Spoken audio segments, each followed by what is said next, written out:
சரி. அப்ப அந்த கணக்கீட்டு சூழல் அப்படின்ற கொள்ள வந்து, கணக்கீட்டு சூழல் அப்படின்னு சொன்னா என்ன அப்படின்றத முதலாவது நீங்க என்ன செய்யணும்னா, தெளிவா விளங்கிக் கொள்ளணும். கணக்கீட்டு சூழல்னா என்ன? அந்த சூழல நாங்க எப்படி வந்து வகைப்படுத்த போறோம்? அந்த வகைகள நாங்க எப்படி விளக்கப் போறோம்? அதுக்கான உதாரணங்கள் என்ன? விளங்கி நான் சொல்றது. அப்ப இப்படியான இந்த கணக்கீட்டு சூழல் காரணிகளோட மாற்றம் பொருளாதார அரசியல் சூழலா இருக்கலாம், நுட்பம் மற்றும் தொழில்சார் சூழலா இருக்கலாம், சட்ட சூழலா இருக்கலாம், சமூக கலாசார சூழலா இருக்கலாம், தொழில்நுட்ப சூழலா இருக்கலாம். இப்படியான இந்த கணக்கீட்டு சூழல் காரணிகளிட மாற்றம் வந்து கணக்கீட்டில எப்படி தாக்கத்தை ஏற்படுத்த போகுது? விளங்கி என்ன சொல்றது? ஒரு கணக்கீடு ஒரு நிதி நிலைமை கூற்ற செய்ற டைம்ல, அல்லது ஒரு வருமான கூற்ற லாப நட்ட கூற்ற வந்து செய்ற டைம்ல விளங்கி நான் சொல்றது. அப்ப உரிமை மாற்றல் கூற்ற வந்து செய்ற டைம்ல, இப்படியான நிதி கூற்றுகள வந்து முன்வைக்கிற டைம்ல, ஒரு கணக்கீட வந்து முன்வைக்கிற டைம்ல, அது வந்து தயாரிக்கிற டைம்ல, விளங்கி நான் சொல்றது. அந்த கணக்கீட வந்து பதிவு செய்ற டைம்ல, எங்களுக்கு இந்த கணக்கீட்டு சூழல் காரணிகளோட மாற்றம். இந்த மாற்றம் வந்து எப்படியான தாக்கத்த கணக்கீட்டுல ஏற்படுத்த போகுது அப்படின்றதையும் நாங்க என்ன செய்ய போறோம்டா, இன்றையான கிளாஸ்ல பார்க்க போறோம். ரைட். முதலாவது விடயம் இந்த கணக்கீட்டு சூழல். சரி. இந்த கணக்கீட்டு சூழல் அப்டின்னா என்னன்னா, முதலாவது கணக்கீட்டு சூழல். சரி. அப்ப அந்த கணக்கீட்டு சூழல் அப்படின்னு சொன்னால், நல்லா விளங்கிக் கொள்ளணும். ஒரு வணிகத்துல, ஒரு வணிகம் ஒன்றுல கணக்கீட்டு செயன்முறை கணக்கீட்டு செயன்முறையில தாக்கத்தை ஏற்படுத்தக்கூடிய சூழல். விளங்கி நான் சொல்றது. கணக்கீட்டு செயன்முறைன்னா என்ன? கணக்கீட்டு செயன்முறை இப்ப நிதி கணக்கீட்டின செயன்முறைய நாங்க பார்க்க போனா, இனங்காண்றது, அளவிடுறது, பதிவு செய்றது, வகைப்படுத்துறது, பொழிப்பாக்குறது, பகுப்பாய்வு செய்றது இப்படின்னு சொல்லி ஓர்டரா நாங்க பார்த்திருந்தோம். விளங்கி நான் சொல்றது. அதே மாரி கணக்கீட்டு செயல்முறைகளுக்குள்ள மிக பிரதானமாக வார விடயம் என்னன்னு சொன்னா, மூல ஏடுகள்ல பதிவு செய்றது, பேரேடுகளுக்கு மாற்றுறது, பரீட்சை மீதிய தயாரிக்கிறது. அப்ப கணக்கீட்டின் அப்படியான அந்த கணக்கீட்டு செயல்முறைய செய்ற டைம்ல, எங்களுக்கு வந்து கணக்கீட்டின் வெளியீடாக கிடைக்கிறது என்னென்ன? வருமான கூற்று, நிதி நிலைமை கூற்று, உரிமை மாற்றல் கூற்று, காசு பாய்ச்சல் கூற்று, கணக்கீட்டு கொள்கைகளும், குறிப்புகளும். இதெல்லாம் நாங்க என்ன செய்வோம், இந்த கணக்கீட்டு வெளியீடுகளாக எங்களுக்கு கிடைக்கப்பெறுது. அப்ப இப்படியான ஒரு கணக்கீட்டு செயன்முறை ஒன்றுல, ஒரு வணிகம் ஒன்றுட கணக்கீட்டு செயன்முறை ஒன்றுல தாக்கத்தை தாக்கத்தை ஏற்படுத்தக்கூடிய சூழலத்தான் நாங்க என்ன சொல்றோம் அப்படின்னு சொன்னா, தாக்கத்தை ஏற்படுத்தக்கூடிய சூழலத்தான் நாங்க என்ன சொல்றோம் அப்படின்னு சொன்னா, கணக்கீட்டு சூழல் அப்படின்னு சொல்றோம். கணக்கீட்டு சூழல் அப்படின்னு சொல்றோம். விளங்கி நான் உங்களுக்கு சொல்றது. வணிகம் ஒன்றோட கணக்கீட்டு செயன்முறையில கணக்கீட்டு செயன்முறையில தாக்கத்தை ஏற்படுத்தக்கூடிய சூழல தான் நாங்க என்ன சொல்றோம் அப்படின்னு சொன்னால், கணக்கீட்டு சூழல் அப்படின்னு சொல்லுவோம். இதெல்லாம் என்ன சொல்றது? அப்ப பேசிக்கான முதலாவது யூனிட்ல பேசிக்கான விஷயங்கள நாங்க என்ன செய்யணும்? அண்டர்ஸ்டாண்ட் பண்ணிக்கொள்ளணும். அப்பதான் அடுத்தடுத்த கணக்குக்குள்ள நாங்க போற டைமுக்கு வந்து எங்களுக்கு வந்து இலகுவாயிக்கும். ரைட் இதுண்டா என்ன? இப்படின்னா என்ன? ரைட் இது இது நாங்க இதுக்கு இப்படி வந்து நாங்க முதலாவது பேசிக் எங்களுக்கு தெரிஞ்சுக்கணும். அப்ப கணக்கீடுன்னா என்ன? கணக்கீட வந்து எப்படி வந்து நாங்க முன்வைக்கிறது? எது மூலமா முன்வைக்கிறது? விளங்கி நான் சொல்றது. அப்ப இப்படியான அந்த நோட்ஸும் வந்து எங்களுக்கு கட்டாயமா தேவை. அத வந்து விளங்கிக் கொண்டு தான் அடுத்தடுத்த கணக்குகளுக்கு நாங்க போவோம். சரி. அப்ப நிதி கணக்கீடுனா என்ன? முகாமை கணக்கீடுனா என்ன? நிதி கணக்கீட்டுக்கும், முகாமை கணக்கீட்டுக்கும் இடையில உள்ள வேறுபாடுகள் என்ன? இதெல்லாம் வந்து நீங்க என்ன செய்யணும்? தெளிவாக விளங்கிக் கொள்ளணும். ரைட். அப்ப கணக்கீட்டு சூழலுக்குள்ள வந்துக்கிறோம் இப்ப. சரி. அப்ப கணக்கீட்டு சூழல்னா பேசிக்கா விளங்கிக் கொள்ளணும் என்ன? வணிகம் ஒன்றுட கணக்கீட்டு செயன்முறையில தாக்கத்தை ஏற்படுத்தக்கூடிய சூழல், கணக்கீட்டு சூழல். வணிகம் ஒன்றின் கணக்கீட்டு செயன்முறையில அக்கவுண்டிங் ப்ராசஸ்ல வந்து தாக்கத்தை ஏற்படுத்தக்கூடிய சூழலத்தான் நாங்க என்ன சொல்றோம் அப்படின்னு சொன்னால், கணக்கீட்டு சூழல் அப்படின்னு சொல்றோம். சரி. அப்ப பேசிக்கா வந்து இந்த கணக்கீட்டு சூழல் அப்டின்னா என்னன்றத நாங்க பாத்துக்கிறோம். அப்ப இப்படியான இந்த கணக்கீட்டு சூழல நாங்க என்ன செய்ய போறோம் அப்படின்னு சொன்னா, 5 வகைகளாக வகைப்படுத்த போறோம். விளங்குனா நான் உங்களுக்கு சொல்றது? விளங்குனா நான் உங்களுக்கு சொல்றது? அந்த கணக்கீட்டு சூழல நாங்க என்ன செய்ய போறோம் அப்படின்னு சொன்னால், 5 வகைகளாக வகைப்படுத்துவோம். 5 வகைகளாக நாங்க என்ன செய்ய போறோம் அப்படின்னு சொன்னால், வகைப்படுத்த போறோம். சரி. முதலாவது விடயம் என்னன்னு சொன்னா, பொருளாதார அரசியல் சூழல். பொருளாதார அரசியல் சூழல். 2வது விடயம் என்னன்னா, நுட்ப மற்றும் தொழில்சார் சூழல். நுட்ப மற்றும் நுட்ப மற்றும் தொழில்சார் சூழல். 3வது விடயம் என்னென்றால், சட்ட சூழல். சட்ட சூழல். சட்ட சூழல். 4வது விடயம் என்னென்றால், தெளிவாக விளங்கிக் கொள்ளணும். சமூக கலாசார சூழல். சமூக கலாசார சூழல். ஐந்தாவது விடயம் தொழில்நுட்ப சூழல். ஐந்தாவது விடயம் என்ன? தொழில்நுட்ப சூழல். அப்ப இப்படியாக நாங்க என்ன செய்றோம் அப்படின்னு சொன்னா, ஒரு கணக்கீட்டின்ட சூழல, கணக்கீட்டு சூழல இப்படியாக நாங்க 5 பிரதான வகைகளாக நாங்க அந்த கணக்கீட்டு சூழல வந்து வகைப்படுத்த போறோம். இது என்ன விஷயம்னு சொன்னா, இந்த இந்த இந்த விடயம் எல்லாம் வந்து என்ன செய்ய போகுது அப்படின்னு சொன்னா, ஒரு வணிகம் ஒன்றோட கணக்கீட்டு செயல்முறையில தாக்கத்தை ஏற்படுத்த போகுது. அப்ப பொருளாதார அரசியல் சூழல் எப்படியான தாக்கத்தை ஏற்படுத்த போகுது? நுட்பம் மற்றும் தொழில்சார் சூழல் எப்படியான தாக்கத்தை ஏற்படுத்த போகுது? சட்ட சூழல் எப்படியான தாக்கத்தை ஏற்படுத்த போகுது? சமூக கலாசார சூழல் எப்படி தாக்கத்தை ஏற்படுத்த போகுது? தொழில்நுட்ப சூழல் எப்படி தாக்கத்தை ஏற்படுத்த போகுது அப்படின்றத வந்து நாங்க என்ன செய்யணும்? தெளிவா விளங்கிக் கொள்வோம். இப்ப விளங்கிக் கொண்டா தான் ஒரு ஒரு ஒரு கணக்கீடு ஒன்று செய்ற டைம்ல, அது என்ன சூழலுக்கு அமைவாக வந்து என்ன எவ்வாறான தாக்கத்தை ஏற்படுத்த போகுது? அப்படியான பேசிக்கான அண்டர்ஸ்டாண்டிங் வந்து எங்களுக்கு ஒரு விளக்கம் ஒண்ணு கிடைக்கும். அதுக்காக தான் நாங்க இந்த இப்படியான இந்த யூனிட் 1ல இந்த இந்த இந்த மாரியான விடயங்கள நாங்க படிக்கிறோம். சரியா? ரைட். அப்ப 1வது வாரம் என்னன்னு சொன்னா, அந்த பொருளாதார அரசியல் சூழல். பொருளாதார அரசியல் சூழலுக்குள்ள வாரோம். அப்ப இந்த பொருளாதார அரசியல் சூழல பொறுத்தவரையில நல்லா தெளிவா விளங்கிக் கொள்ளணும். இந்த பொருளாதார அரசியல் சூழல் அப்படின்னு சொன்னா என்ன? ஒரு அரசாங்கம் ஒன்று இதெல்லாம் என்ன சொல்றது? ஒரு ஸ்ரீலங்காவா இருக்கலாம், துபாயா இருக்கலாம், இந்தியாவா இருக்கலாம், இல்ல என்ன சொல்றது? ஏதோ ஒரு அரசாங்கம் ஒன்று தனது பொருளாதார கொள்கையின திட்டமிட்டு அதெல்லாம் என்ன சொல்றது? பொருளாதார கொள்கையினை திட்டமிட்டு நடைமுறைப்படுத்தும் பொழுது எடுக்கின்ற தீர்மானங்கள தான் நாங்க என்ன சொல்றோம் அப்படின்னு சொன்னா, பொருளாதார அரசியல் சூழல். பொருளாதார அரசியல் சூழல். விளங்க என்ன சொல்றது? உதாரணமா வந்து என்ன சொல்றது? ஒரு வரி கொள்கைய நாங்க எப்படி நடைமுறைப்படுத்துறது? வரிய எப்படி அறவிட்டுக் கொள்றது? விலை என்ன சொல்றது? வரிய எப்படி நாங்க அறவிட்டுக் கொள்றது? யார் யார்ட்ட இருந்து வரி அறவிடோணும்? விலை என்ன சொல்றது? எத்தனை வீதம் வரை அறவிடோணும்? வட்டி வீதங்கள நாங்க எப்படி விதிச்சு கொள்றது? நாணய மாற்று நாணய மாற்று வீதம் எப்படி எவ்வாறான முறையில நடைமுறைப்படுத்தப்படோணும்? சந்தையின் நிலைமைகள நாங்க சொல்லேலும். விலை மட்டங்கள சொல்லேலும். அரசாங்கத்தின் கொள்கைகள சொல்லேலும். விளங்குனா சொல்றது? இதெல்லாம் வந்து என்னன்னு சொன்னா, இந்த பொருளாதார அரசியல் சூழலுக்குள்ள வந்து உள்ளடங்குற விடயம். பொருளாதார அரசியல் சூழலுக்குள்ள உள்ளடங்குற விடயம். அப்ப நன்றாக தெளிவாக விளங்கிக் கொள்ளணும் என்னன்னு சொன்னா, ஒரு அரசாங்கம் அவங்களோட அந்த பொருளாதார கொள்கையின திட்டமிட்டு நடைமுறைப்படுத்துற டைம்ல எடுக்கின்ற தீர்மானங்கள் எடுக்கின்ற தீர்மானங்கள தான் நாங்க என்ன சொல்றோம் அப்படின்னு சொன்னா, பொருளாதார அரசியல் சூழல் காரணிகள் அப்படின்னு சொல்றோம். பொருளாதார அரசியல் சூழல் காரணிகள் அப்படின்னு சொல்றோம்.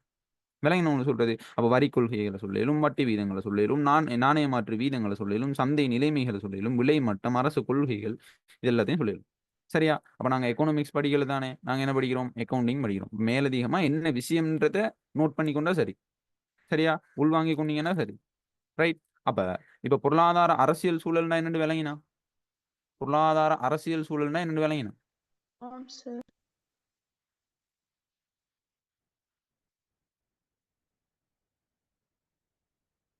ஆம் ஸ் ரைட். அடுத்ததாக நாங்க வாரோம் 2வது விடயம் என்னன்னு சொன்னா, நுட்பம் மற்றும் தொழில்சார் சூழல். நுட்பம் மற்றும் தொழில்சார் சூழல். அப்ப நுட்பம் மற்றும் தொழில்சார் சூழல் அப்படின்னு சொன்னா என்னன்னா, ஒரு கணக்கீட்டு செயன்முறை. விளங்குனா என்ன சொல்றது? ஏதாவது ஒரு கணக்கீட்டு செயன்முறை ஒன்றின் போது, வணிகத்தின்ட வளங்கள்ட அளவு ரீதியாகவும் வணிக வளங்கள். அப்ப வணிகத்தின் வளங்கள் அப்படின்னு சொன்னா, ஒரு உற்பத்திக்காக பயன்படுத்தப்படுகின்ற உள்ளீடுகள் அப்படின்னு சொல்லலாம். விலை என்ன சொல்றது? விலை என்ன சொல்லுது? அவங்களோட வணிக நடவடிக்கைகள செய்றதுக்காக பயன்படுத்தப்படுகின்ற வளங்கள்.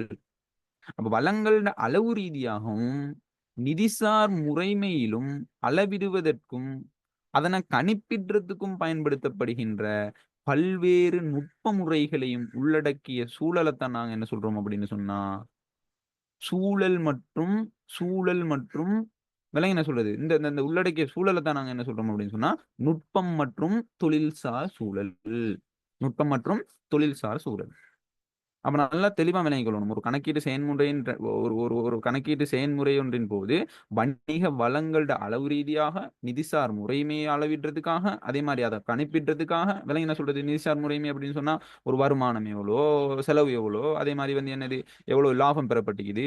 விளங்கினா? அப்ப இது சம்பந்தமான எல்லா விடயத்தையும் வந்து அத அத அத அளவிடுறதுக்கு அழிக்கலாம், கணிப்பிடுறதுக்கு அழிக்கலாம். இதுக்காக பயன்படுத்தப்படுகின்ற நுட்ப முறைகள், விளங்கினா சொல்றது? அ நுட்ப முறைகள வந்து உள்ளடக்கிய சூழலத்தான் நாங்க என்ன சொல்றோம் அப்படின்னு சொன்னா, இந்த தொல் நுட்பம் மற்றும் நுட்பம் மற்றும் தொழில்சார் சூழல் அப்படின்னு சொல்லுவோம். விளங்கினா? அப்ப உதாரணமா இதுக்கான அந்த காரணிகள், இந்த சூழலுக்கான காரணி மாறிகள நாங்க என்ன சொல்லிலும் அப்படின்னு சொன்னா, என்ன சொல்லிலும்னா, கணக்கீட்டு நியமங்கள சொல்லிலும். அப்ப கணக்கீட்டு நியமங்கள வந்து நியமங்கள்னு சொன்னா என்ன? கணக்கீட நாங்க எப்படி செய்றது? ஒரு கணக்கீட முன்வைக்கிற டைம்ல, ஒரு கம்பெனி கணக்கு செய்ற டைம்ல வந்து, அந்த கம்பெனி கணக்க வந்து நாங்க எப்படி முன்வைக்கிறோம்? இதெல்லாம் என்ன சொல்றது? அத வந்து எப்படி அந்த சொத்துக்கள வந்து நாங்க எந்த முறையில நாங்க அளவிட போறோம்? இதெல்லாம் என்ன சொல்றது? அப்ப இருப்புக்கள வந்து எந்த முறையில நாங்க அளவிட்டு அத வந்து முன்வைக்கிறோம்?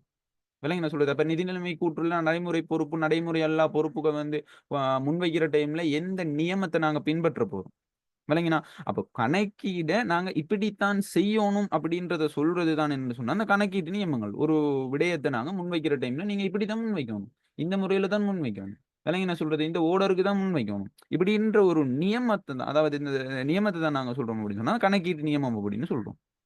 விளங்கினா? அப்ப கணக்கீட்டு நியமங்கள சொல்ல இயலும்.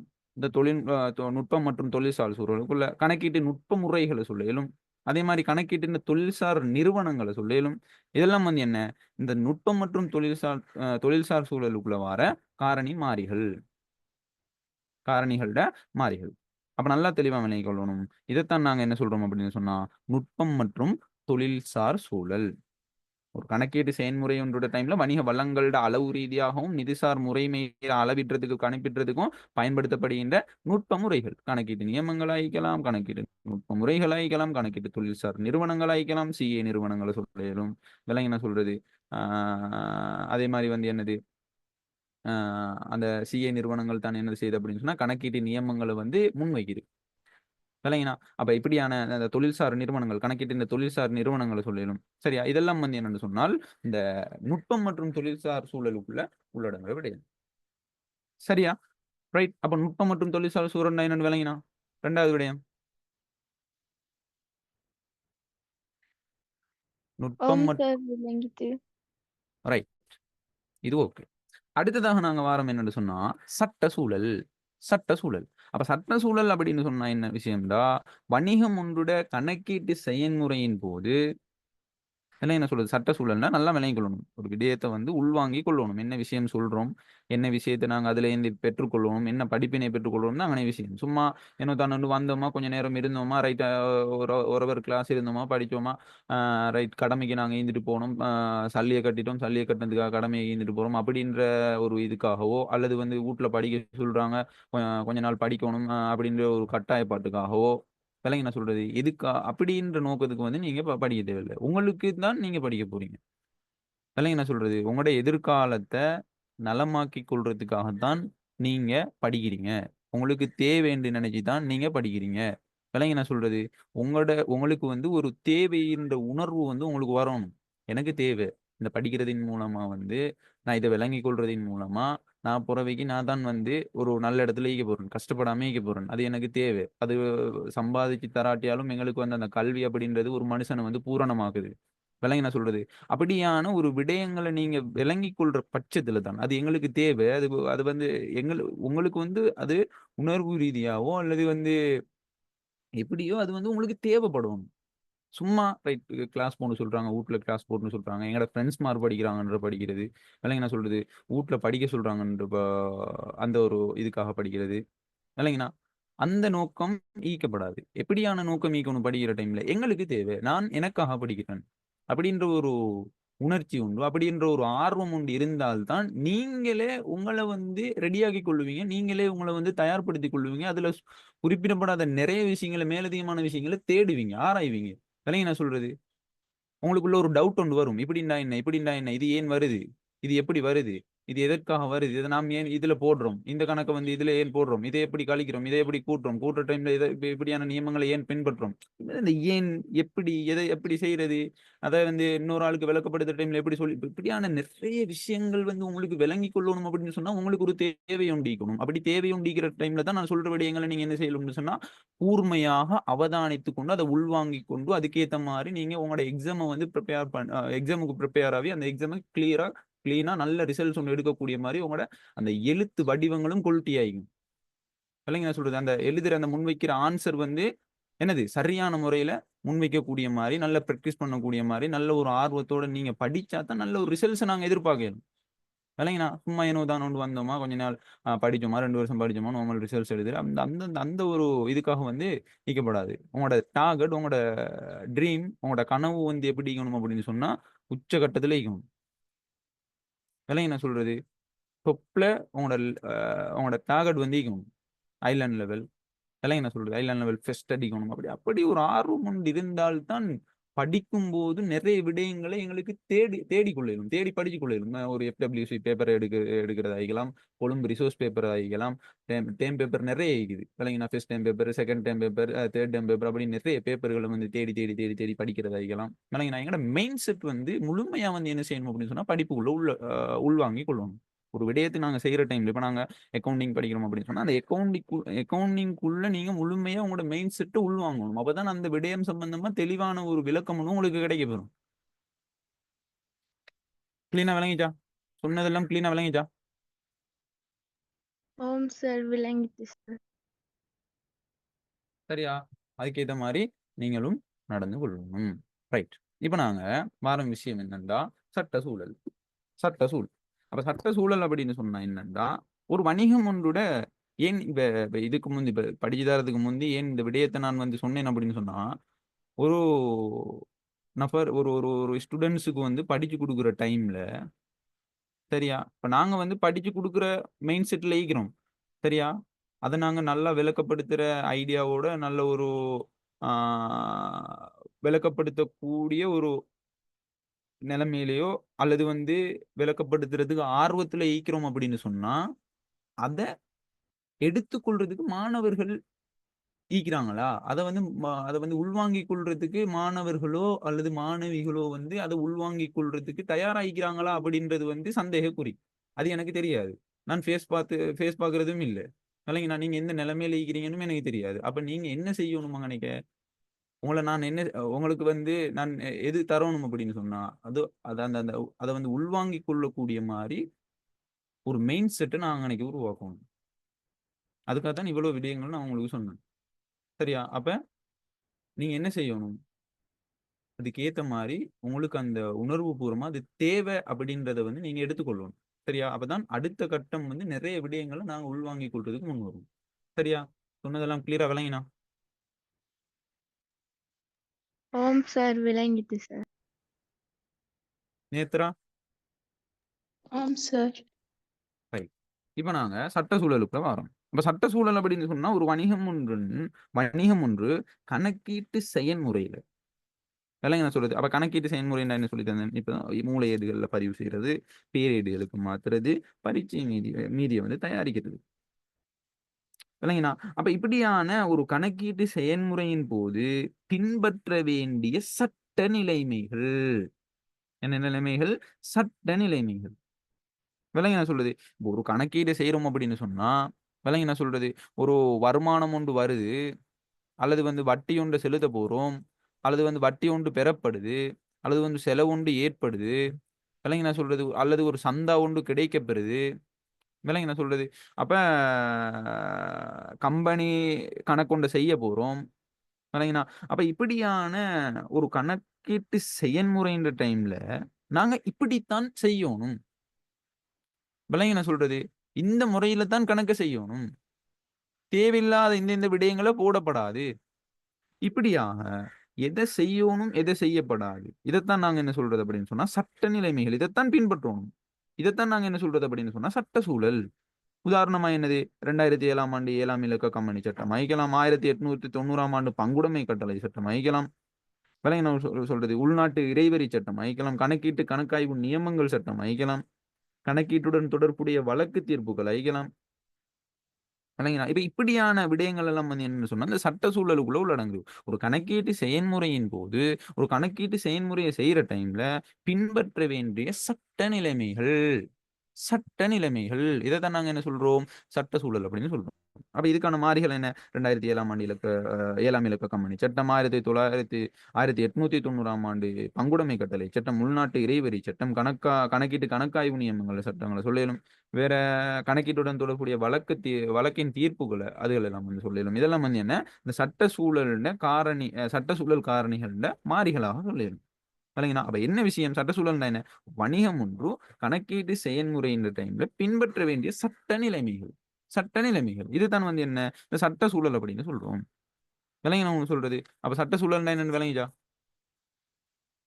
சார் அந்த மாறிகள் என்ற என்ன? சட்ட சூழல் மாறிகள் அப்படின்னு சொன்னா, இந்த விடயங்கள் இந்த கூறுக்குள்ள அதாவது அந்த இந்த சூழலுக்குள்ள வந்து உள்ளடங்குது. உள்ளடங்குற விடயங்கள். அதுக்குள்ள இப்ப உதாரணமா பொருளாதார அரசியல் சூழல நாங்க எடுத்துக்கொண்டா, அதுக்குள்ள உள்ளடங்குற என்னது? வரிக் கொள்கை, வட்டி வீதம், நாணய மாற்று வீதம், சந்தை நிலைமை இதெல்லாம் வந்து என்ன? அந்த விட அது அந்த அந்த அந்த அந்த பொருளாதார அரசியல் சூழலுக்குள்ள ஈக்கிறது. பொருளாதார அரசியல் சூழலுக்குள்ள உள்ளடங்குற விடயம். விளங்கின உங்களுக்கு ஓகே. சொல்றேன். விளங்கிட்டு. அப்ப சட்ட சூழல்னா என்ன? 2007ஆம் இலக்க 2007ஆம் ஆண்டு 7ஆம் இலக்க கம்பெனி சட்டம் அப்படின்னு சொன்னா, சட்ட சூழலுக்குள்ள உள்ளடங்குற விடயம் அது. இல்லைங்களா? 1890ஆம் ஆண்டு பங்குடைமை கட்டளை சட்டம் அப்படின்னு சொன்னா, சட்ட சூழலுக்குள்ள உள்ளடங்குற விடயம் அது. விளங்கின ஒண்ணு சொல்றது. இதான் இந்த என்ன சொல்றது? இந்த மாறிகள் அப்படின்னு சொல்றது. கிளியரா விளங்கிட்டா? ஆம் சார், விளங்கிட்டு. ரைட். அப்ப அடுத்ததாக நாங்க பார்க்க போறோம். சமூக கலாசார சூழல். சமூக கலாசார சூழல். 4வது விடயம். அப்ப சமூக கலாசார சூழல் என்ன சொல்லுது அப்படின்னு சொன்னா, சமூகத்தில இருக்கிற தனிநபர்களுடைய எண்ணங்கள், நடை, உடை, பாவனை, மனப்பாங்கு என்பவற்றுடனான சூழலத்தான் நாங்க என்ன சொல்றோம் அப்படின்னு சொன்னா, சமூக கலாசார சூழல் அப்படின்னு சொல்றோம். சமூக கலாசார சூழல் அப்படின்னு சொல்றோம். விளங்கின ஒண்ணு சொல்லுது. அப்ப சமூக கலாசார சூழல் வந்து என்னன்னா, சிம்பிளா விளங்கிக்கொள்ளணும். சமூகத்தில இருக்கிற தனிநபர்கள்ட எண்ணங்கள், அவங்களோட நடை, உடை, பாவனை, அவங்களோட மனப்பாங்கு என்பவற்றுடனான தொடர்புடைய சூழலத்தான் நாங்க என்ன சொல்றோம் அப்படின்னு சொன்னால், சமூக கலாசார சூழல். சமூக கலாசார சூழல். அப்ப சமூக கலாசார சூழல் ம மா க சூழல்ல காரணிகள் என்ன? காரணிகள்ட மாறிகள் என்ன? அதுக்குள்ள உள்ளடங்குற விடயங்கள் என்ன? அதாவது ஒரு சமூகத்தில இருக்கிற அந்த தனிநபர்களோட மனப்பாங்கு ஆயிக்கலாம், குடிப்பரம்பல் ஆயிக்கலாம், நடை, உடை, பாவனை ஆயிக்கலாம், பழக்கவழக்கங்கள் ஆயிக்கலாம், தனிநபர்களோட வாழ்க்கை போக்கு ஆயிக்கலாம். அதே மாரி நம்பிக்கை, அந்த தனிநபரோட நம்பிக்கைகள் ஆயிக்கலாம், குடித்தொகைகள் ஆயிக்கலாம். இதெல்லாம் வந்து என்னன்னு சொன்னா, ஒரு சமூக கலாசார சூழல் காரணிகள்ட மாறிகளாக சொல்லப்படும். மாறிகள். விளங்கின உங்களுக்கு சொல்றது. அப்ப சமூக கலாசார சூழல் அப்படின்னு சொன்னா என்ன? தனிநபர்கள்ட எண்ணம். சமூகத்தில இருக்கிற தனிநபர்கள்ட எண்ணம். அவங்களோட நடை, உடை, பாவனை, அவங்களோட மனப்பாங்கு, இதோட தொடர்புடைய சூழலத்தான் நாங்க என்ன சொல்றோம் அப்படின்னு சொன்னா, சமூக கலாசார சூழல். சமூக கலாசார சூழல். விளங்கிச்சா சொல்றது? அப்ப சமூக கலாசார சூழல்னா என்னன்னு விளங்கினா? ஆம் சார், விளங்கிட்டு. விளங்கிட்டு. ரைட். அடுத்ததாக நாங்க பார்க்கிறோம் என்னன்னு சொன்னா, தொழில்நுட்ப சூழல். தொழில்நுட்ப சூழல். சரியா? அப்ப நீங்க நினைக்கக்கூடாது, என்னடா அக்கவுண்டிங் பாடத்துல அ பிசினஸ் ஸ்டடியோ அல்லது எக்கனாமிக்ஸ் படிக்கிறாப்புல படிச்சுட்டு போறோம் அப்படின்ட்டு. ஆரம்பத்துல யூனிட் 1 பொறுத்தவரையில நோட்ஸ் தான். இல்லைங்களா? அத நாங்க விளங்கிக் கொள்ளணும். அடுத்தடுத்த கட்டங்கள தான் நாங்க கணக்குக்குள்ள போப்போறோம். ஆனா கணக்குக்குள்ள போனாலும் அந்த கணக்க பார்க்கறதுக்கு முந்தி எங்களுக்கு தேரி தெரிஞ்சாகணும். விளங்கினா? டைரக்ட்டா கணக்குக்குள்ள போனோம், கணக்கு பகுதிக்குள்ள போனோம் அப்படின்னு சொன்னா, எங்களுக்கு கணக்கு செய்யலாம் போய்த்துரும். அது மெயினா புள்ளைகள் விட்ற ஒரு ராங்கான விஷயம். ஒரு விடயத்த செய்ற டைம்ல அத எப்படி செய்யணும் அப்படின்றது தான் தேரி. கணக்கீட்ட பொறுத்த வரையில, ஒரு ஒரு கணக்க செய்ற டைம், ஒரு பங்குடைமைய செய்ற டைம்ல, அந்த பங்குடைமையில எப்படி நாங்க ஒரு புதிய பங்காளர் ஒன்று சேர்ந்தா, நாங்க எப்படி வந்து அத பதியிறது? விளங்கினா சொல்றது? அப்போ ஒரு பங்காளர் விலகினா, அவருக்கான அ பேலன்ஸ அவரு குடுக்க அந்த பேலன்ஸுக்கான வட்டிய எப்படி நாங்க குடுக்குறது? அப்ப இது சம்பந்தமான முழுமையான விடயம் வந்து தேரில குறிக்கப்படுகிறது. அப்ப தேரிய நாங்க நாங்க ஃபுல்லா படிச்சா தான், அது சம்பந்தமா முழு விளக்கம் ஒண்ணு கிடைச்சா தான் எங்களுக்கு கணக்கு செய்றதுக்கு ஈஸி ஆயிக்கும். விளங்கினா ஒண்ணு சொல்றது? ரைட். அப்ப அடுத்த கட்டமாக நாங்க வாரோம் என்னன்னு சொன்னா, தொழில்நுட்ப சூழல். அப்ப தொழில்நுட்ப சூழல் என்ன சொல்லுது அப்படின்னு சொன்னா, தொழில்நுட்ப சூழல்னா என்னன்னா, வணிகங்களுடைய கணக்கீட்டு கருமங்கள். வணிகங்கள்ட கணக்கீட்டு கருமங்களை இலகுபடுத்துறதுக்காக கூட்டல், கழித்தல், பெருக்கல், ஒரு பொருள வந்து ஒரு ரூ. 1000 பொருள வந்து 10 பேர் வாங்குறான். எத்தன பொருள் வாங்குனான்? 10 பேரும் 10, 10 பொருள் வாங்குறான். இப்படியான பெருக்கல். விளங்கினா சொல்றது? அப்ப இந்த கணக்கீட்டு கருமங்கள். வருமானம் ஒரு 10 ஒரு 100 பேர்ட்ட இருந்து வருமானம் கிடைக்கப்பெறுது. அந்த 100 பேரும் ஒவ்வொரு 100 பேர் வந்து சல்லி தரையுது. சரியா? கடன் பட் அ பட்டோர். அப்ப கடன் பட்டோர் வந்து என்ன செய்றாங்க? சல்லிகள தாராங்க. ஒவ்வொரு ஆக்களும் மாசம் மாசம் வந்து ரூ. 2000 ரூ. 3000 அப்படின்னு சொல்லி போட்டு ஃபுல்லா தராங்க. அத நாங்க கூட்டி தீர்க்கிறதுக்கு எங்க லேட் ஆகும். டைம் ஆகும். அத எப்படி நாங்க இலகுபடுத்துறது? விளங்கினா? அப்ப இப்படியான அந்த வணிகங்கள்ட கணக்கீட்டு கருமங்கள இலகுபடுத்துறதுக்காக கணக்கீட்டு கருமங்கள இலகுபடுத்துறதுக்காக பல்வேறு தொழில்நுட்ப உபகரணங்கள வந்து பயன்படுத்தும் சூழலத்தான் நாங்க என்ன சொல்றோம் அப்படின்னு சொன்னா, தொழில்நுட்ப சூழல். விளங்கினா சொல்றது? இப்ப எக்ஸல் எடுத்துக்கொண்டா, அதே மாரி இப்போ ஒரு கோர்ஸ் ஒண்ணு வந்திக்குது. என்ன கோர்ஸ்ன்னு சொன்னா, கம்ப்யூட்டரைஸ் அக்கவுண்டிங். Computerise accounting. அதுல வந்து நாங்க செலவ தனியா போட இயலும். செலவ போட்டா, அதே மாரி செலவு, வருமானம், லாபம். இப்ப நாங்க செலவையும், வருமானத்தையும் பதிஞ்சு கொண்டு போனாலே எங்களுக்கு லாபம் ஒட்டோவா எவ்வளோ லாபம்னு சொல்லி போட்டு ஒட்டோவா அதுல ஒரு ஆப்ஷன் உண்டிக்குது. அதுல காட்டிட்டிக்கும். விளங்கினா என்ன சொல்றது? ஒரு யூனிட் எத்தன யூனிட் விற்பனை செய்யப்பட்டிக்குது, எவ்வளவுக்கு விற்பனை செய்யப்பட்டிக்குது அப்படின்னு சொன்னா, அப்ப மொத்த டோட்டல வந்து அதுல ஒட்டோவா ஒரு ஆப்ஷன்ல காட்டும். விளங்கினா என்ன சொல்றது? அப்ப கம்ப்யூட்டரைஸ் அக்கவுண்டிங்ன்னு ஒரு கோர்ஸ் ஒன்று இருக்குது. நீங்க வந்து ஏ லெவல முடிச்சுட்டு, அல்லது ஏ லெவல் செய்ற டைம்லயோ, இப்போ ஆன்லைன்லயும் வந்து செய்றாங்க. இல்லாட்டி YouTubeலயும் வந்து நெறைய போகுது. சரியா? YouTubeலயும் நீங்க பார்த்துக் கொள்ளலும். அத வந்து நீங்க படிச்சீங்கன்னு கொஞ்சம் படிச்சீங்கன்னு சொன்னா, உங்களுக்கு வந்து ஈஸியா இருக்கும். அது வந்து தேவைப்படுற ஒரு விஷயம் தான். Computerise accounting. எல்லாம் என்ன சொல்றது? ரைட். அப்ப நல்லா விளங்கிக் கொள்ளணும் என்னன்னா, இந்த தொழில்நுட்ப சூழல் அதுதான் சொல்லுது. என்னன்னா, வணிகங்களோட கணக்கீட்டு கருமங்கள இலகுபடுத்துறதுக்காக, இப்ப நாங்க வந்து எடுத்து ஒரு பேனை ஒண்ணு பென்சில் ஒன்றும், ஒரு புக் ஒன்றும் எடுத்து அத வரைஞ்சு கொண்டு, அ இது பண்ணி கொண்டு இருக்க தேவையில்ல. விளங்கினா? எல்லாமே என்னது கணனி தொழில்நுட்பத்தின் மூலமா, நவீன தொழில்நுட்ப உபகரணங்களின் மூலமா, தொடர்பாடல் தொழில்நுட்பத்தின் மூலமா வந்து என்ன செய்யப்பட்டிருக்குது அப்படின்னு சொன்னா, உள்வாங்கப்பட்டு, இந்த கணக்கீட்டு செயல்முறைகள் எல்லாம் வந்து என்ன செய்யப்பட்டிருக்குது, இலகுபடுத்தப்பட்டிருக்குது. அப்ப இப்படியாக வணிகங்களோட கணக்கீட்டு கருமங்கள இலகுபடுத்துறதுக்காக, பல்வேறு தொழில்நுட்ப உபகரணங்கள பயன்படுத்துறத தான் நாங்க என்ன சொல்றோம்? உபகரணங்கள பயன்படுத்துற சூழல தான் நாங்க என்ன சொல்றோம் அப்படின்னு சொன்னால், தொழில்நுட்ப சூழல் அப்படின்னு சொல்றோம். தொழில்நுட்ப சூழல் அப்படின்னு சொல்றோம். விளங்கினா உங்களுக்கு சொல்றது. அப்ப தொழில்நுட்ப சூழல்னா என்னன்னு விளங்கினா கிளியரா? ஆம் இதுல சார். மாறிகள நாங்க எடுத்துக்கொண்டா வந்து என்னது? முதலாவது கணனி தொழில்நுட்பம் ஐக்கலாம். விளங்கினா சொல்றது. அதே மாரி வந்து நவீன தொழில்நுட்ப உபகரணங்கள் ஐக்கலாம். அதே மாரி தொடர்பாடல் தொழில்நுட்பம் ஐக்கலாம். இதெல்லாம் வந்து என்னன்னு சொன்னா, அந்த தொழில்நுட்ப சூழல்ட மாறிகள். அப்ப தொழில்நுட்ப சூழலுக்குள்ள உள்ளடங்குற விடயங்கள். அப்ப கணினி தொழில்நுட்பம், நவீன தொழில்நுட்ப உபகரணங்களோட பயன்பாடு, தொடர்பாடல் தொழில்நுட்பம். விளங்கினா சொல்றது. இதெல்லாம் வந்து என்னன்னு சொன்னால், தொழில்நுட்ப சூழல்ல மாறிகள். சரி.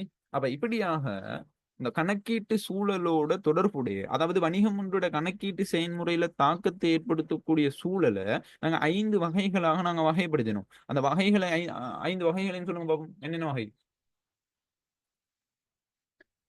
பொருளாதார அரசியல் சூழல், ரைட், தொழில் தொழில்சார் மற்றும் நுட்ப சூழல், ரைட், சட்ட சூழல், ரைட், தொழில்நுட்ப சூழல், ரைட், சமூக கலாசார சூழல். ரைட். இல்லைங்க நான் சொல்றது. அப்ப நாங்க என்ன செய்றோம் அப்படின்னு சொன்னா, இந்த கணக்கீட்டு சூழல் 5 வகைகளா வகைப்படுத்துவோம். பொருளாதார, அரசியல் சூழல், நுட்ப மற்றும் தொழில்சார் சூழல், சட்ட சூழல், அதே மாரி வந்து என்னது சமூக கலாசார சூழல், தொழில்நுட்ப சூழல் அப்படின்னு சொல்லி. ரைட். இப்ப நாங்க கடைசி விஷயத்துக்குள்ள வரோம். இந்த யூனிட் 1க்குள்ள இருக்கிற இறுதி கட்டத்துக்குள்ள நாங்க வாரோம் என்னன்னு சொன்னா, இந்த இப்படியான இந்த கணக்கீட்டு சூழல். என்ன? பொருளாதார அரசியல் சூழல், நுட்ப மற்றும் தொழில்சார் சூழல், சட்ட சூழல், சமூக கலாசார சூழல், தொழில்நுட்ப சூழல். இப்ப இப்படியான சூழல் வந்து இந்த சூழல் காரணிகள் வந்து அந்த காரணிகளோட சம்பந்தப்பட்ட மாறிகள் வந்து விளங்கின சொல்றது. அப்ப இப்படியான இந்த கணக்கீட்டு சூழல்கள்ட காரணிகளோட மாற்றம், வட்டி வீதம் உதாரணமா பொருளாதார அரசியல் சூழல்ல வந்து வட்டி வீதம் வந்து குறைக்கிறதின் மூலமா கணக்கீட்டுல என்ன தாக்கம் ஏற்படுது? விளங்கின சொல்றது. அப்ப இப்படியான ஒவ்வொரு காரணிகள்ட இந்த கணக்கீட்டு சூழல்ட அந்த காரணிகள்ட ஒவ்வொரு சூழல்ட ஒரு ஒரு உதாரணத்தை எடுத்து அதுல மாற்றம் சூழல் காரணிகளோட மாற்றம் வந்து கணக்கீட்டுல எப்படியான தாக்கத்தை ஏற்படுத்த போகுது.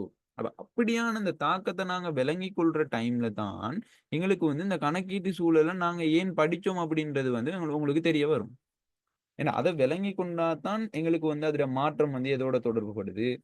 அப்ப அத நாங்க ஏன் வந்து விளங்கிக் கொள்றோம். அப்ப பொருளாதார அரசியல் சூழல்ல வார அந்த மாறிகளோட மாற்றத்தின் காரணமாக, அந்த சூழல் காரணிகளோட மாற்றத்தின் காரணமாக கணக்கீட்டில எப்படியான தாக்கம் ஏற்பட போகுது. அந்த பேசிக்கான அண்டர்ஸ்டாண்டிங் வந்து விளங்கிக் கொள்ளும். ரைட். அடுத்த கட்டம் மாறம் என்னன்னா, முதலாவது விடயம் நாங்க இப்ப பார்க்கிற தலைப்பு என்ன? கணக்கீட்டு சூழல் காரணிகளோட மாற்றம். சரியா? கணக்கீட்டு சூழல் காரணிகளோட மாற்றம் வந்து கணக்கீட்டிலே எப்படி தாக்கத்தை ஏற்படுத்த போகுது? தாக்கத்தை ஏற்படுத்த போகுது. உதாரணமா, முதலாவது உதாரணத்துக்கு வாரோம். பொருளாதார அரசியல் சூழல். பொருளாதார அரசியல் சூழல். அப்ப பொருளாதார அரசியல் சூழலுக்குள்ள ஈக்கிற ஒரு விடயம் தான் என்னன்னு சொன்னால், பொருளாதார அரசியல் சூழலுக்குள்ள ஈக்கிற ஒரு மாறி தான் என்னன்னு சொன்னா, ஒரு காரணி தான் என்னன்னு சொன்னால், வட்டி வீதம். வட்டி வீதம். வட்டி வீதம். சரியா? அப்ப இந்த பொருளாதார அரசியல் சூழலுக்குள்ள இருக்கிற இந்த வட்டி வீதத்தின் காரணமாக, எப்படி இந்த வட்டி வீதம் அதிகரிக்கிறதோ அல்லது குறைவதோ காரணமாக எப்படி ஒரு கணக்கீட்டுல தாக்கத்தை ஏற்படுத்த போகுது. இப்ப நாங்க உதாரணமா நீங்க எடுத்துக்கொள்ளுங்க. வட்டி வீதம் வந்து குறைவடையுது. பொருளாதார அரசியல் சூழலுக்குள்ள இந்த வட்டி வீதம் குறைவடையுது. அப்ப வட்டி வீதம் குறைவடைகிறதன் காரணமாக வங்கி கடன்கள அல்லது மேலதிக கடன்கள பெற்றுக்கொள்ள இயலுமா இயலாதா? இப்போ உதாரணமா தொடர்ச்சியா கடன் பெற்றுக்கொண்டுட்டிருக்கிறவன் வ அரசாங்கத்துல அதாவது பொருளாதார அரசியல் சூழலுக்கு இந்த வட்டி வீதம் அப்படின்றது வந்து குறையுது. வட்டி வீதம் குறைஞ்சா கடன் வாங்குறதுக்கு முன் வருவாங்களா இல்லையா? முன் வருவாங்க. கடன் வாங்குறதுக்கு முன் வருவாங்க. அப்ப கடன் வாங்குறதுக்கு முன் வார டைம்ல கடன்கள் மற்றும் மேலதிக கடன்கள் அதிகரிக்கும். அப்ப கடன்கள பெற்றுக்கொள்ற அளவு வந்து அதிகரிச்சா அதிகரிச்சா அங்கனைக்கு முதலீடு அதிகரிக்குமா இல்லையா? அதிகரிக்கும். முதலீடு அதிகரிக்கும். எப்படி? அவங்கட்ட காசு இருக்குது. கடன் பெற்றுக்கொண்டு அவங்க காச வச்சுக் கொள்வாங்க. அதன் மூலமா என்ன செய்வாங்க? முதலீட வந்து அதிகமா செய்வாங்க. அப்ப முதலீடு அதிகமா செய்றதின் மூலம் வணிகம் விருத்தி அடையுமா இல்லையா? விருத்தியடை. வணிகம் விருத்தி அடைய போகுது. வணிகம் விருத்தி அடைந்து வருமானம் உயருமா இல்லையா? உயரும். வருமானம் உயரப்போகுது. அப்ப விளங்கின என்ன விஷயம்னு சொல்லி, அப்ப வருமானம் உயர்றதுக்கு எப்படி வட்டி வீதம் தாக்கம் செலுத்துதுன்னு விளங்கினா? விளங்கினா உங்களுக்கு சொல்றது? ஆம் சார். ஓ! அப்ப வட்டி வீதம் குறைவடைறதால என்ன செய்ய போறான் அப்படின்னு சொன்னா, ஆ வங் அ வ அதாவது வங்கியில கடன் எடுத்துட்டு இருக்கிறவன் வந்து அதிகமான கடன்கள பெற்று முதலீடு அதிகரிச்சு என்ன செய்ய போறான்? வணிகத்த விருத்தி அடைய செஞ்சு வருமானத்த அதிகரிக்க இயலும். அப்ப எப்படி வந்து ஒரு பொருளாதார அரசியல் சூழல் வந்து ஒரு கணக்கீட்டுல தாக்கத்தை ஏற்படுத்தும். வருமானம் உயர்வடையுது. வருமானமும் உயர்வடையுது. அதே மாரி 2வது உதாரணத்த நாங்க எடுத்துக்கொள்வோமே. 2வது இந்த நுட்பம் மற்றும் தொழில்சார் சூழல். நுட்பம் மற்றும் தொழில்சார் சூழல். அப்ப நுட்பம் மற்றும் தொழில்சார் சூழலுக்குள்ள இருக்கிற ஆதனம் பொறி உபகரணங்கள் கணக்கீட்டு நியமங்களுக்கு அமைய பெருமான தேய்வு வந்து இடுது. கணக்கீட்டு நியமங்களுக்கு அமைய கணக்கீட்டு நியமங்கள் அப்படின்றது வந்து நுட்பம் மற்றும் தொழில்சார் சூழலுக்குள்ள உள்ளடங்குற ஒரு விடயம். நுட்பம் மற்றும் தொழில்சார் சூழலுக்குள்ள உள்ளடங்குற ஒரு விடயம் தான் என்னன்னு சொன்னா, இந்த கணக்கீட்டு நியமங்கள் அப்படின்றது. நாங்க பார்த்த விஷயம். அப்ப இந்த ஆதனம் பொறி உபகரணங்களோட பெருமான தேவையிடுறதுக்காக என்ன சொல்றது? பெருமான தேவையிடுறதுக்காக அந்த கணக்கீட்டு நியமங்களுக்கு அமைவே பெருமான தேவையிட போறான். அப்ப பல்வேறு தேவையிடுதல் முறைகள்ல அநேக வணிகங்கள் ஒரே முறையின பயன்படுத்துறதின் காரணமாக வணிகங்களோட கணக்கீட்டு தகவல்கள் வந்து ஒரே தன்மை பாதுகாக்கப்படுவதனூடாக ஒப்பிடுதல் எனும் தரப்பண்பு உயர்வடையும். அப்ப என்ன கேஸ்? அப்ப ஒரு விடயத்தை அதாவது ஒரு ஆதனம் பொறி மற்றும் ஆதனம் பொறி உபகரணம். விளங்கினா? ஆதனம் பொறி உபகரணம் அப்படின்னு சொன்னா, ஒரு நிறுவனத்தில இருக்கிற கதிர, மேச விளங்கினா சொல்றது? ஓ அந்த அந்த அந்த அந்த வணிக செயற்பாட்டுக்காக வணிகத்தின் விற்பனைக்கோ அல்லது அவங்களோட வருமானத்த கொள்றதுக்காக விளங்கினா? வணிக நடவடிக்கைக்காக அவங்க பயன்படுத்தப்படுகின்ற பொருட்கள். விலைங்க நான் சொல்றது கதிரை, மேசை, வேற என்ன சொல்றது அந்த விற்பனை செய்யறதுக்கான தளபாடங்கள் விளங்கினா. அப்ப அதுக்காக பயன்படுத்தப்படுகின்ற மெஷினரீஸ் விளங்கினா. அப்ப இதெல்லாம் வந்து நாங்க ஆதனம் பொறி உபகரணங்கள்னு சொல்றது. அப்ப ஆதனம் பொறி உபகரணங்கள் வந்து ஒரு மாசத்துக்கு வந்து இப்போ உதாரணமா ஒரு தொழில்நுட்பத்த ஒரு மெஷின பயன்படுத்தணும் அப்படின்னு சொன்னா, அந்த மெஷின ஒரு மாசம் பயன்படுத்தினோம் அப்படின்னு சொன்னா, அந்த மெஷின்ட பெறுமதி அப்படியே ஈக்குமா? கொஞ்சம் பழுதடையும், என்ன சரி தேய்வடையும். ஓவா இல்லையா? ஆம். ஓ! அப்ப அந்த பெருமான தேய்வு, அதின்ட பெருமான தேய்வுன்றதுக்கு கணக்கீட்டு நியமம் சொல்லுது. கணக்கீட்டு நியமத்தின் அடிப்படையில தான் நாங்க பெருமான தேய்வை இடணும். அப்படி தேய்விட்டா தான் வந்து எங்களுக்கு என்ன செய்யலும், அதின்ட கணக்கீட்டின்ட அந்த ஒரு பண்பொண்ணி இது. விளங்கி நான் சொல்றது. ஒப்பிடுதல் எனும் தரப்பண்பு. உதாரணமா ஒரு நிறுவனத்தோட ஒரு இப்ப 2 நிறுவனம் இருக்குது. ஏன்ற நிறுவனம், பீன்ற நிறுவனம், சீன்ற நிறுவனம் இருக்குது. இப்ப 3 நிறுவனமும் வந்து அவங்கட என்னது அந்த ஆதனம் புரி உபகரணங்கள்ட பெருமான தேவை இடுறாங்க. அப்ப பெருமான தேய்வ 3 நிறுவனங்களும் இடுற டைம்ல கணக்கீடு நியமத்த 3 நிறுவனமும் பயன்படுத்தி அதாவது பின்பற்றுச்சு அப்படின்னு சொன்னா, அந்த 3 நிறுவனத்தின்ட ஆ 3 நிறுவனத்தின்ட அந்த பெருமான தேய்வு முறையும் ஒன்றாக இருக்கிறதால, இந்த 3 நிறுவனத்தையும் என்ன செய்யலும் அப்படின்னு சொன்னா, ஒப்பிட்டு பார்க்கலும். ஒப்பிட்டு பார்க்கலும். அப்ப இதுல எவ்வளவு தேய்வடைஞ்சுக்குது, இதுல எவ்வளவு தேய்வடைஞ்சுக்குது, இதுல எவ்வளவு தேய்வடைஞ்சுக்குது. அது எல்லாம் முறையத்தான் பின்பற்றுகிறாங்க. அப்ப 3 நிறுவனத்தையும் வச்சு என்ன செய்யலும் அப்படின்னு சொன்னா, ஒப்பிட்டு பார்க்கலும். சரிங்களா? அப்ப இல்லாட்டி நாங்க ஏன்ற நிறுவனத்த நாங்க எடுத்துக்கொள்வோம். ஏன்ற நிறுவனத்த அப்ப தொடர்ச்சியா வந்து அந்த கணக்கீட்டு நியமத்தின் அடிப்படையில தான் வந்து என்ன செய்றாங்க அப்படின்னு சொன்னா, அவங்களோட பெருமான தேவை இடுறாங்க அப்படின்னு சொன்னா, அப்ப ஏன்ற நிறுவனம் வந்து 1வது மாதம், 2வது மாதம், 3வது மாதம் அப்படின்னு சொல்லி 3 மாதங்களுக்கு வந்து பெருமான தேவை இட்டுது. அப்ப 1வது மாதம் வந்து எவ்வளவு பெருமான தேவை ஏற்பட்டுக்குது, 2வது மாதம் எவ்வளோ, 3வது மாதம் எவ்வளோன்னு சொல்லி போட்டு ஏற்பட்டுக்குது அப்படின்னு சொல்லி போட்டு நாங்க பார்த்தா, அந்த 3 மாதத்தோட அடிப்படையில எங்களுக்கு என்ன செய்யலும்? ஒப்பிட்டு பார்க்கலும். அப்ப எந்த மாதத்துல அதிகமான பெருமான தேய்வு வந்திக்குது. விளங்குது நான் சொல்றது? அப்ப இப்படியாக வந்து பெருமான தேய்வு வந்து என்ன செய்யலும் அப்படின்னு சொன்னா, அந்த ஒப்பிட்டு பார்க்கலும்.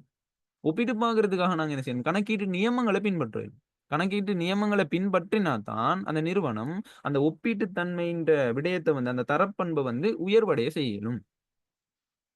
ஒரே முறையின வந்து பயன்படுத்துறதின் காரணமாக.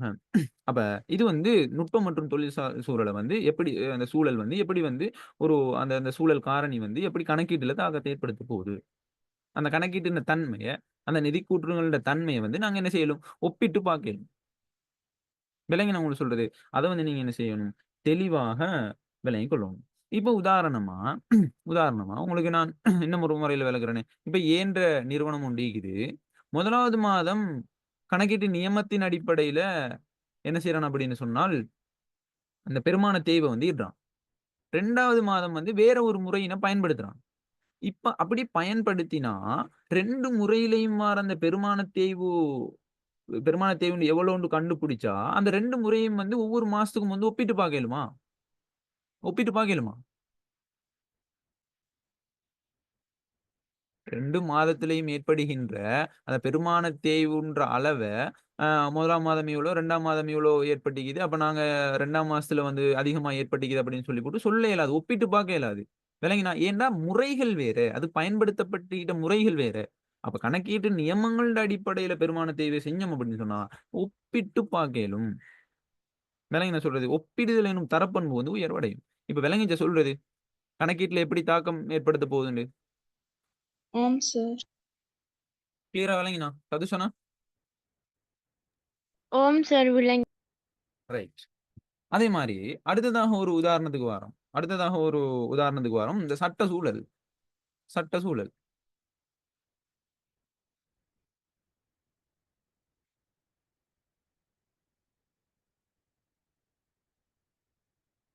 சட்ட சூழல். சரி. சட்ட சூழல். அப்ப அந்த சட்ட சூழல பொறுத்தவரையில உதாரணமா என்னன்னு சொன்னா, 1890ஆம் ஆண்டு பங்குடைமை கட்டளை சட்டம், 2007ஆம் ஆண்டு 7ஆம் இலக்க கம்பெனி சட்டம். விளங்கினா? அப்ப இது என்ன சொல்லுது அப்படின்னு சொன்னா, எழுத்து மூல ஒப்பந்தம் ஒன்றை கொண்டிராத பங்குடைமை வணிகம். இந்த பங்குடைமை கட்டளை சட்டம் என்ன சொல்லுதோ, எழுத்து மூல ஒப்பந்தம் ஒன்று கொண்டிராத பங்குடைமை வணிகம் ஒன்றிட லாபம் வந்து சமமாக பகிரப்படணும். அதாவது அதாவது ஒரு பங்குடைமைய பொறுத்தவரையில எழுத்து மூல ஒப்பந்தம் ஒன்று காணப்படணும். எழுத்து மூல ஒப்பந்தம் ஒன்று இல்ல அப்படின்னு சொன்னா, விளங்கினா சொல்றது? எழுத்து மூல ஒப்பந்தம் ஒன்று இல்ல அப்படின்னு சொன்னா அவங்களோட இலாபம் எப்படி இருக்கணும்? அவங்க அந்த பங்குடைமையில கிடைக்கப்படுகின்ற அந்த பங்குடைமை கட்டளை சட்டத்திற்கு அமைய இந்த பங்குடைமையிட கிடைக்கப்படுகின்ற இலாபம் எப்படி இருக்கணும் அப்படின்னு சொன்னா சமமா பகிரப்படணும். உதாரணமா ஒரு பங்காளர் வந்து 4 பேர் இருக்கிறாங்க. 4 பேர் இருக்கிறாங்க. அவங்களுக்கு அவங்களோட லாபம் வந்து ரூ. 40,000 கிடைக்குது அப்படின்னு சொன்னா, அவங்களுக்கு எப்படியாக இந்த இந்த கட்டளை சட்டம் மூலமா, இந்த 1890ஆம் ஆண்டு பங்குடைமை கட்டளை சட்டம் மூலமா அவங்களோட லாபம் வந்து இந்த 4 பேருக்கு இடையில எப்படி பகிரப்படும்? இந்த ரூ. 40,000 எப்படி பகிரப்படும்?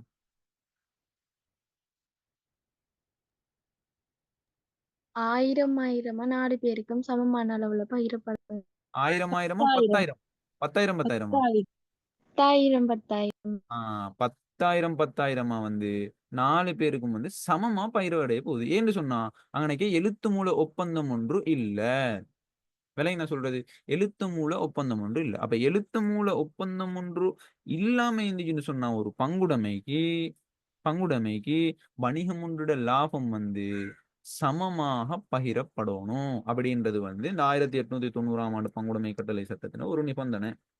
விளங்கினா? அப்ப எப்படி வந்து இந்த சட்ட சூழல் எப்படி வந்து நீங்க பார்த்தீங்களா? லாபத்தோட சம்மந்தப்படுதுன்னு.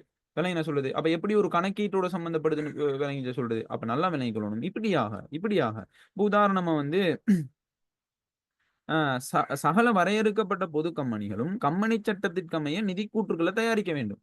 விளங்கினா? கம்பெனி சட்டங்களுக்கு அமைய தான் இந்த வரையறுக்கப்பட்ட பொது கம்பெனிகள் வந்து அவங்களோட நிதி கூற்றுக்கள விளங்கினா லாப நட்ட கூற்று அழிக்கலாம், வருமான லாப நட்ட கூற்று அழிக்கலாம், நிதி கூற்றுக்கள் அழிக்கலாம், நிதி நிலைமை கூற்று அழிக்கலாம், நிதி நிலைமை கூற்று அழிக்கலாம், அதே மாதிரி உரிமை மாற்றல் கூற்று அழிக்கலாம். சரி. அப்ப இப்படியான அந்த காசு பாய்ச்சல் கூற்று அழிக்கலாம். அதே மாதிரி கணக்கீட்டு கொள்கைகளும் குறிப்புகளும் இப்ப இப்படியான இந்த நிதி கூற்றுக்கள அந்த சகல வரையறுக்கப்பட்ட பொது கம்பெனிகளும் வந்து கம்பெனி சட்டத்திற்கு அமையத்தான் நிதி கூற்றுக்கள தயாரிக்கணும். அப்படின்றது என்ன சொல்லுது? இந்த 2007ஆம் ஆண்டு 7ஆம் இலக்க கம்பெனி சட்டம் சொல்லுது. அப்ப ஒரு அந்த சட்ட சூழல் காரணி வந்து எப்படி கணக்கீட்டோட சம்பந்தப்படுது அப்படின்றத வந்து நீங்க என்ன செய்யணும்? தெளிவாக விளங்கிக் கொள்ளணும். அப்ப அதுக்காகத்தான் நாங்க என்ன செய்றோம் அப்படின்னு சொன்னா, கணக்கீட்டு சூழல் சம்பந்தமா படிக்கிறோம். கணக்கீட்டு சூழல் சம்பந்தமான ஒரு விளக்கம் உள்ள பெற்றுக்கொள்றோம்.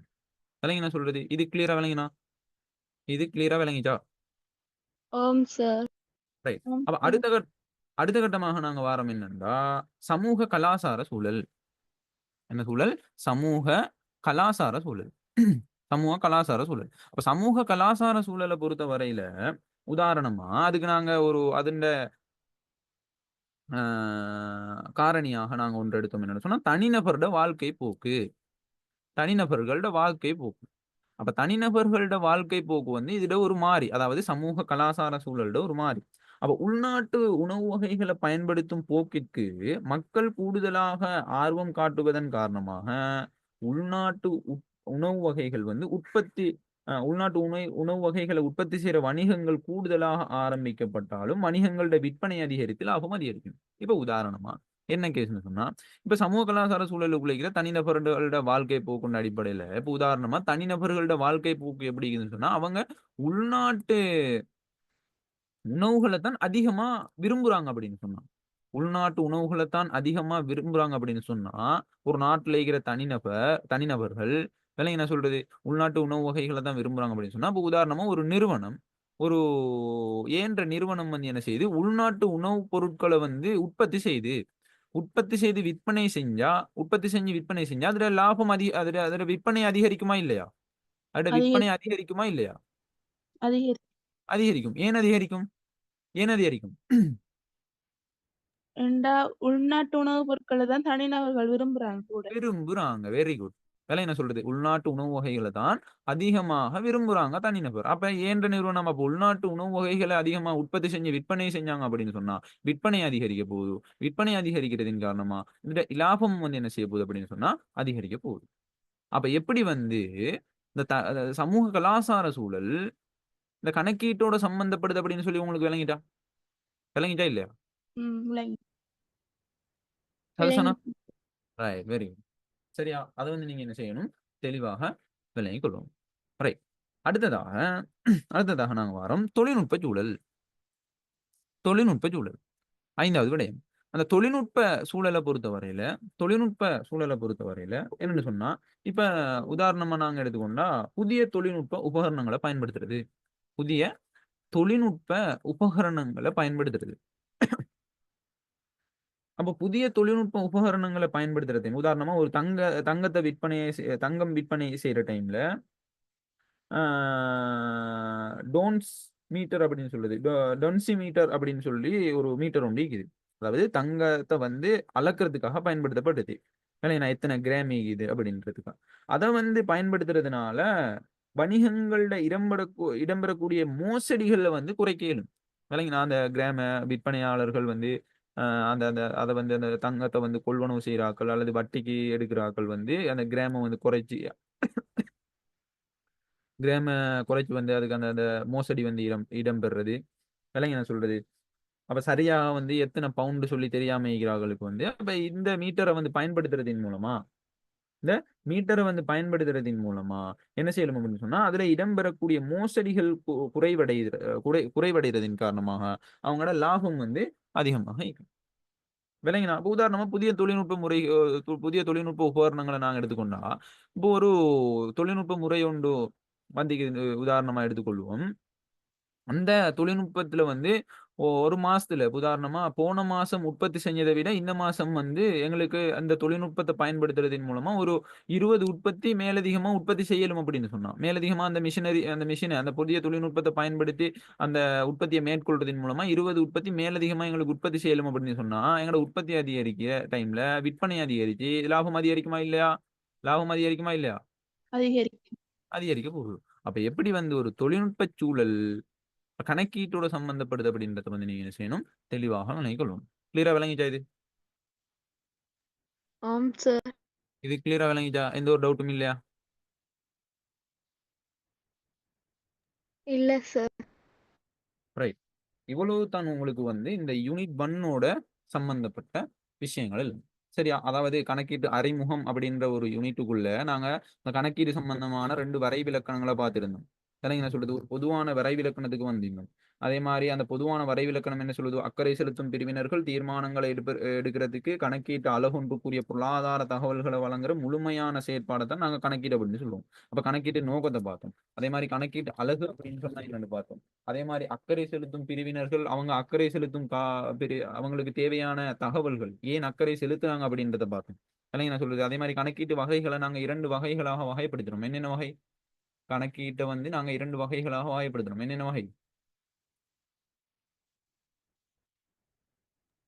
நிதி கணக்கீடு, முகாமை கணக்கு.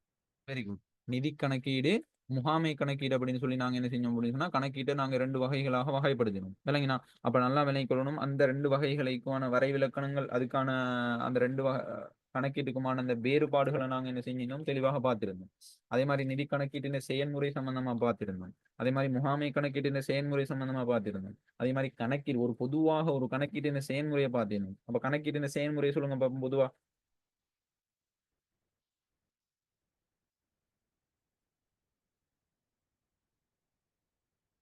கணக்கீட்டின் செயல்முறை.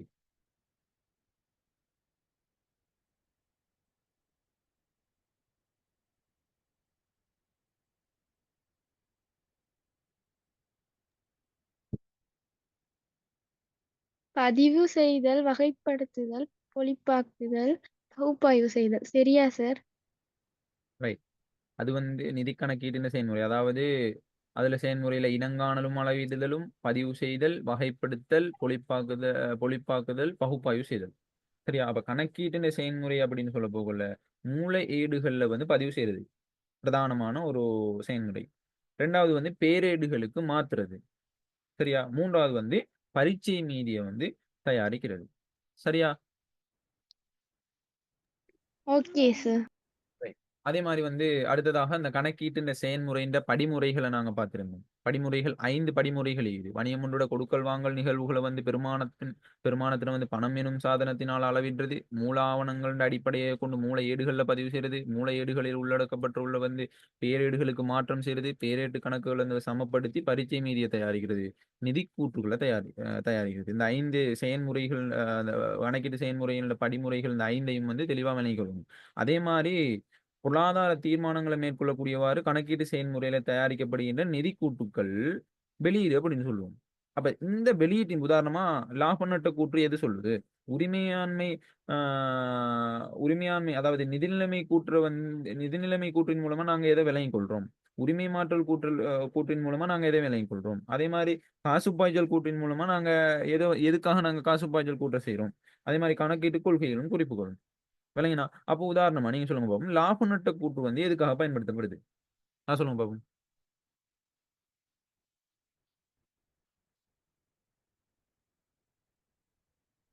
லாப நட்ட கூற்று நிதியாண்டிட நிதியாண்டிட லாப நட்டத்தை காட்டும் அதாவது காட்டுறது தான் நாங்க என்ன சொல்றோம் அப்படின்னு சொன்னா அந்த வருமான கூற்று அல்லது லாப நட்ட கூற்று அப்படின்னு ஒரு ஆண்டுட விளங்கி நான் சொல்றது உதாரணமா 2022 2021 2020 இல்லைங்கண்ணா ஒரு நிதி ஆண்டுட லாபம் எவ்வளோ அதாவது என்னது லாபம் கிடைக்கப்பட்டீங்களா நட்டம் கிடைக்கப்படுகிறதா விளங்கினா லாப நட்டத்தை காட்டுற கூற்று தான் இந்த வருமான கூற்று அல்லது லாப நட்ட கூற்று அப்படின்னு சொல்லுவோம். விளங்கினா அதே மாதிரி நிதிநிலைமை கூற்று என்ன சொல்லுது அப்படின்னு சொன்னா இதெல்லாம் படிச்சுட்டு அந்த விஷயம் திருப்பி ஒருக்கா ரிவிஷனுக்காக சொல்றேன். சரியா? நிதிநிலைமை கூற்று அப்படி என்ன சொல்லுது அப்படின்னு சொன்னா நிதிநிலைமை கூற்றின் மூலமா நாங்க என்னத்தை விளங்கிக் கொள்ள போறோம் அப்படின்னு சொன்னா ஒரு குறித்த தினத்துல உதாரணமா 2023 3ஆம் மாசம் 9ஆம் தேதி இன்றைக்கு ஒரு நிறுவனத்துல விளங்கினா சொத்து எவ்வளவு காணப்படுது, பொறுப்பு எவ்வளவு காணப்படுது, உரிமையாண்மை எவ்வளவு காணப்படுது. விளங்கினா ஒரு குறித்த தினத்துல சொத்து எவ்வளோ, பொறுப்பு எவ்வளோ, உரிமையாண்மை எவ்வளோ. இது வந்து உதாரணத்துக்கு சொன்னா ஏதாவது ஒரு குறித்த தினத்துல விளங்கினா சொல்றது சொத்துக்கள் எவ்வளவு இது, பொறுப்புகள் எவ்வளவு இது, உரிமையாண்மை எவ்வளவு. இதைத்தான் என்ன செய்யுது இந்த நிதிநிலைமை கூட்டு காட்டுது. அதே மாதிரி உரிமையாண்மை மாற்றல் கூட்டுல வந்து உரிமையில இடம்பெறும் மாற்றங்களை வந்து உரிமையாண்மை மாற்றல் கூட்டு காட்டுது. அதே மாதிரி காசு பாய்ச்சல் கூற்று என்னத்தை காட்டுது அப்படின்னு சொன்னா ஒரு நிதியாண்டுல காசு உட்பாய்ச்சல்கள் எவ்வளோ அதே மாதிரி காசு வெளிப்பாய்ச்சல்கள் எவ்வளோ, காசு எவ்வளவு வருது, காசு எவ்வளவு போகுது, இது சம்பந்தமா பாக்குறது தானே என்ன சொன்னா அந்த காசு பாய்ச்சல் கூற்று. விளங்கினா அதே மாதிரி கணக்கீட்டு கொள்கைகளும் குறிப்புகளும் அப்போ எவ்வளவு என்னத்தை வந்து எப்படி வந்து நாங்க கணக்கீடு செய்யறது அது சம்பந்தமான மேலதிகமான அதாவது பணத்தினால் அளவிட முடியாத கட்டாயமா குறிப்புகளாக காட்ட வேண்டிய விஷயம். சரி, ரைட். இதை வந்து நாங்க பார்த்திருந்தோம். அப்ப என்ன என்ன விஷயம் அதாவது கணக்கீட்டு செயல்முறையில தயாரிக்கப்படுகின்ற இந்த நிதி கூற்றுக்களை வந்து நாங்க எதுக்காக பயன்படுத்துறோம், அதன் மூலமா என்ன என்ன வெளிப்படுத்தப்படுது அப்படின்றது. சரியா? அந்த பேசிக்கான விஷயம். அதே மாதிரி நாங்க இன்றைக்கு பார்த்த விஷயம் வந்து கணக்கீட்டு சூழல் சம்பந்தமா பார்த்திருந்தோம். அந்த கணக்கீட்டு சூழலை நாங்க 5 வகைகளாக வகைப்படுத்தியிருந்தோம். பொருளாதார அரசியல் சூழல், நுட்பம் மற்றும் தொழில்சார் சூழல், சட்ட சூழல், அதே மாதிரி சமூக கலாச்சார சூழல், தொழில்நுட்ப சூழல் அப்படின்னு சொல்லி அதான் நான் சொல்றது. அப்ப இப்படியான அந்த சூழல் காரணிகளோட மாற்றம் வந்து கணக்கீட்டுல எப்படியான தாக்கத்தை ஏற்படுது அப்படின்றதை நாங்க என்ன செஞ்சோம் பார்த்திருந்தோம். சரி, இதோட நாங்க இந்த யூனிட் 1 வந்து முடிப்போம். அடுத்த கிளாஸ்ல யூனிட் 2 வந்து உங்களுக்கு ஸ்டார்ட் பண்ணப்படும். ரைட்? அப்ப இதோட கிளாஸை முடித்துக் கொள்வோம். அஸ்ஸலாமு அலைக்கும். வணக்கம்.